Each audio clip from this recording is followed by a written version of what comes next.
Good morning and a very warm welcome. You are watching Janata Television and this is English Bulletin with me, Yutsab Bhattrai. The top stories first. 38 people missing in Sindhupalchok landslide, 6 killed in natural disaster in Kalikot. Death toll from coronavirus climbs to 99 in Nepal. Government seals Bishal Bazar following COVID-19 infection. Home Ministry tightens measures to curb coronavirus. More than 19,000 people denied entry into Kathmandu.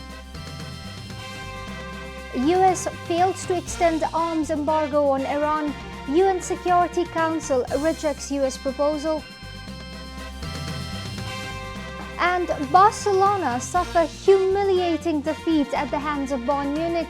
German side moves to the semi-final of Champions League.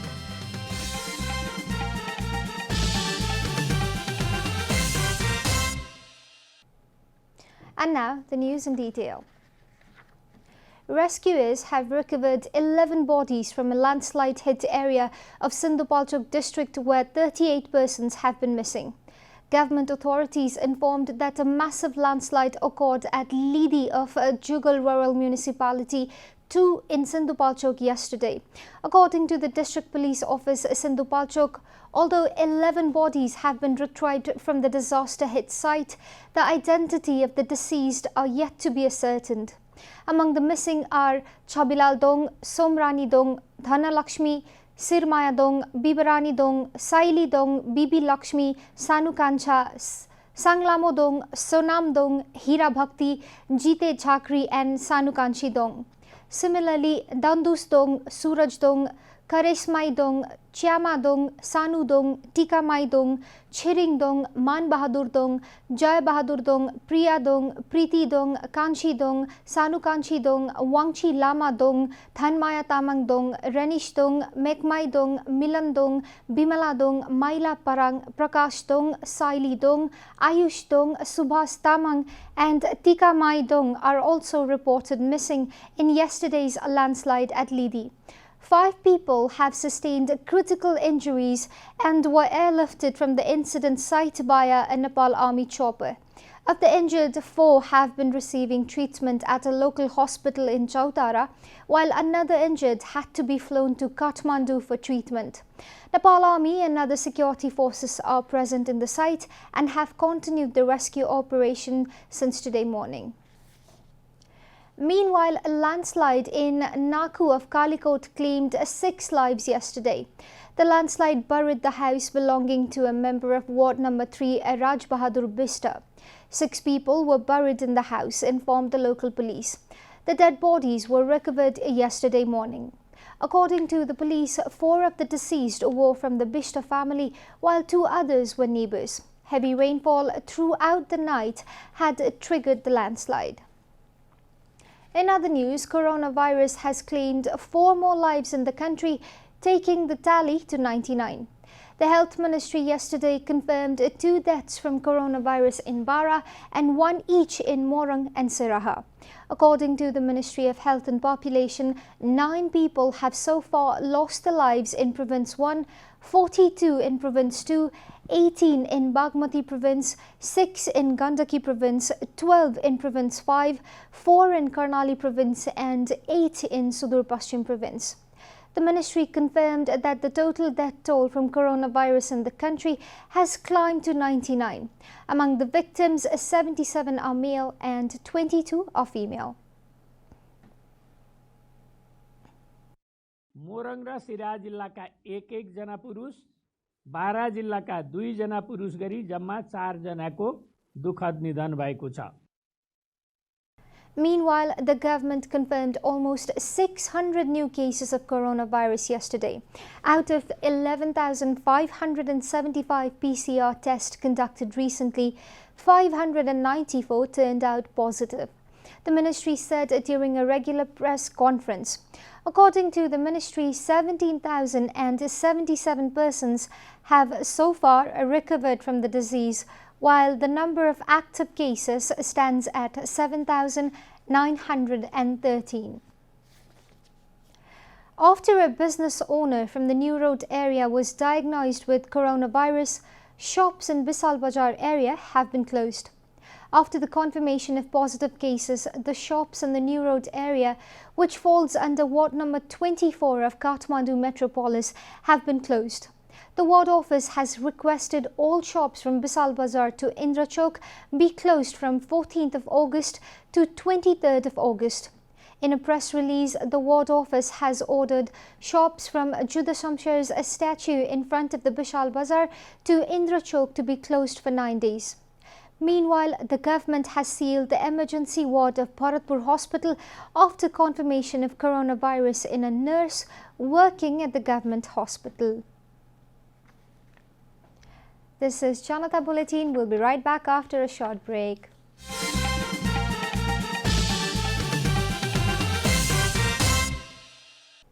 Welcome back. We continue with other national news.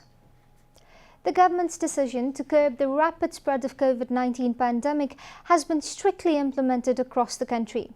The government has sent back more than 19,000 people trying to enter the valley without permit from different entry points.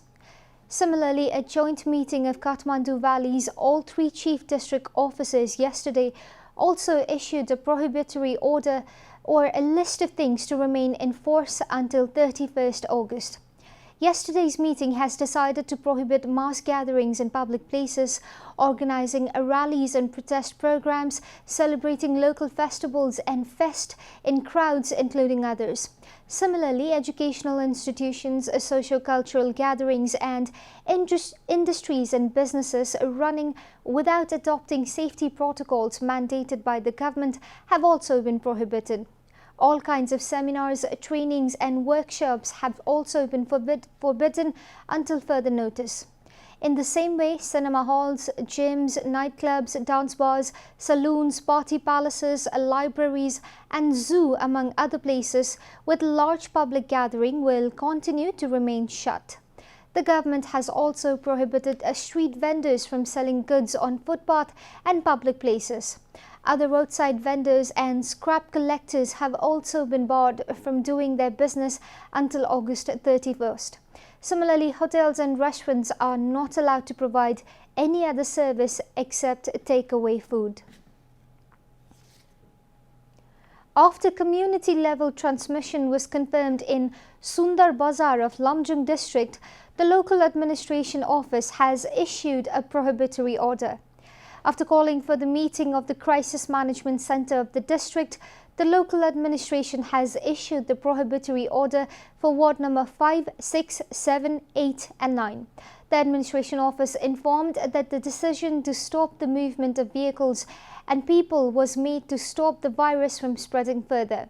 The increased movement of infected individuals between the wards has become a growing risk for the spread of the virus, and therefore all movements across wards have been stopped.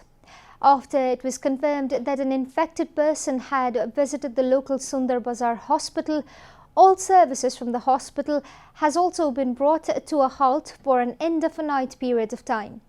The CMC has informed that the infected person has been kept at the Namuna Community Hospital and the patient's health is normal. Meanwhile, the ruling Nepal Communist Party has formed a 6-member task force to resolve its internal dispute. A meeting between chairman duo of the party KP Sharma Oli and Pushpa Kamal Dahal at the Prime Minister's official residence yesterday decided to form the task force. The task force is coordinated by NCP General Secretary Vishnu Paudal, and other members of the task force include Janardhan Sharma, Sankar Pokhrel, Bhim Rawal, Pampha Bhusal and Surendra Pandey. And now the news from economic front.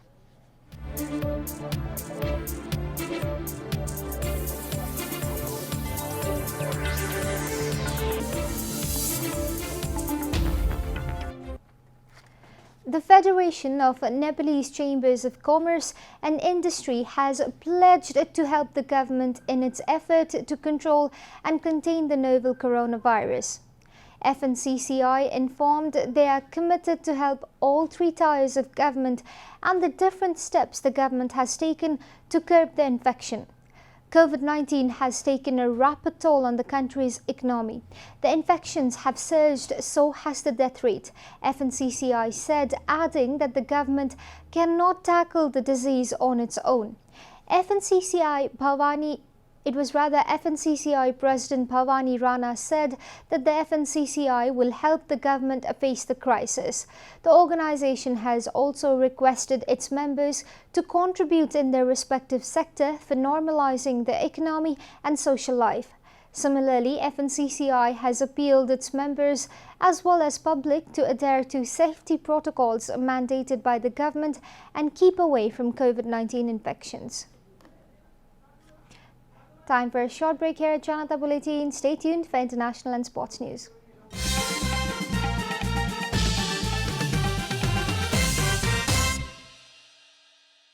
Welcome back, and now the international news.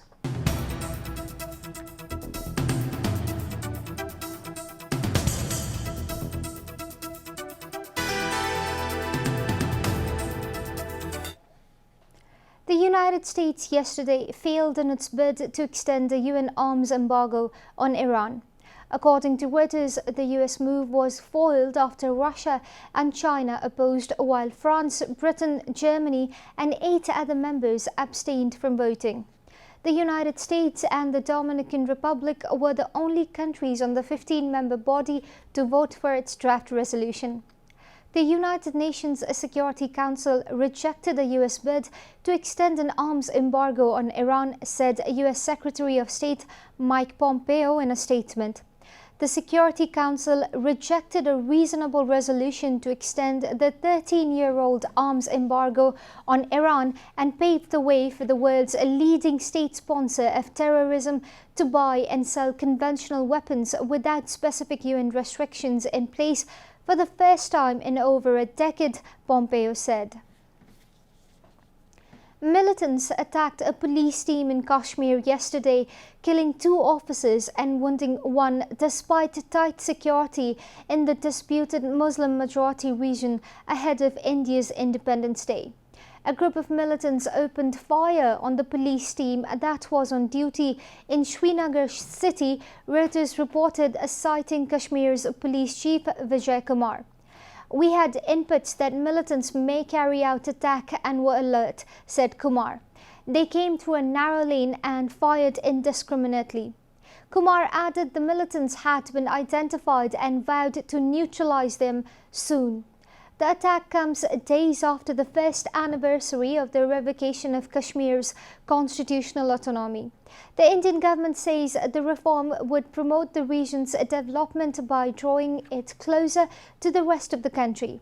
But many people in Kashmir saw the loss of special autonomy as another step in the erosion of the rights of Muslims. Kashmir has been disputed by India and the neighbouring Pakistan since the end of British colonial rule in 1947. Both countries claim it in full but rule it in part.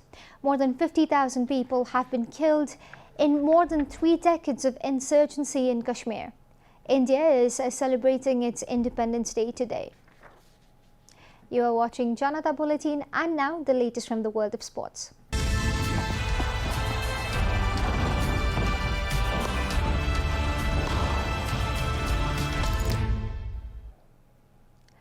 German club Bayern Munich put 8 past Barcelona in the quarter-finals of the UEFA Champions League yesterday at Lisbon.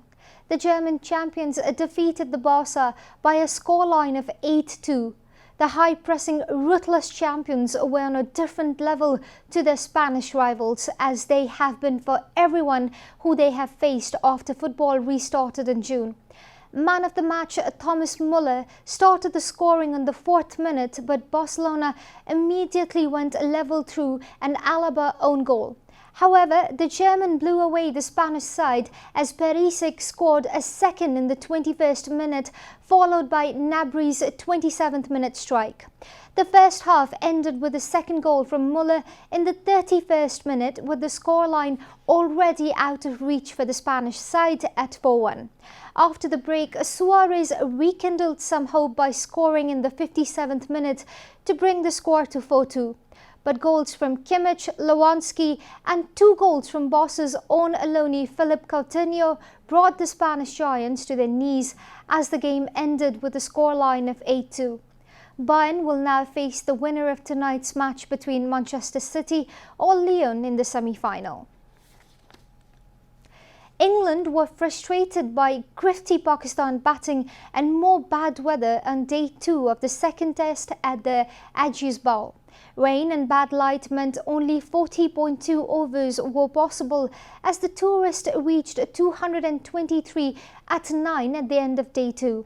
After 2 days of gameplay, only 86 overs have been bowled so far in the match. At one point, after losing Babar Azam for 47, Pakistan was stuttering at 158 for 6. But Mohammad Rizwan scored unbeaten 60 to help them cement their place in the game. Pakistan are edging towards a good score in conditions that may suit their seam attack. When England, who laid 1-0 in 3 test series, bat, they will likely face a stiff examination with more gloomy, humid weather forecast for much of the match. If weather holds over the final 3 days, a cricket enthusiast could be faced with a fascinating game of Test cricket. Meanwhile, a defending champion Bianca Andreescu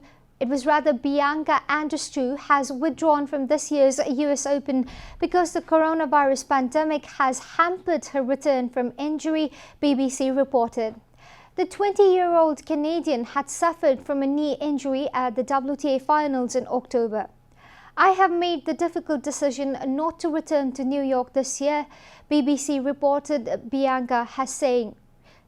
Last year's beaten finalist Serena Williams has, however, said she will be competing in the US Open, which will be held behind closed doors. However, top-seeded women, including world number 1 Ashley Barty, 5th-ranked Elina Slavotina and 7th-ranked Kiki Bertens, have all decided to pull out of the tournament. World number 2 Simona Halep is not expected to play either. Men's world number 1 Novak Djokovic has confirmed he will play, but defending champion Rafael Nadal pulled out, citing concerns over coronavirus earlier this month, while Roger Federer is absent, recovering from injury. We are at the end of Janata Bulletin and the headlines once again. 38 people missing in Sindhu Palchok landslide, 6 killed in natural disaster in Kalikot. Death toll from coronavirus climbs to 99 in Nepal. Government seals Vishal Bazar following COVID-19 infection. Home Ministry tightens measures to curb coronavirus. More than 19,000 people denied entry into Kathmandu Valley. US fails to extend arms embargo on Iran. UN Security Council rejects US proposal. And Barcelona suffer humiliating defeat at the hands of Bayern Munich. German side moves to the semi-final of the Champions League.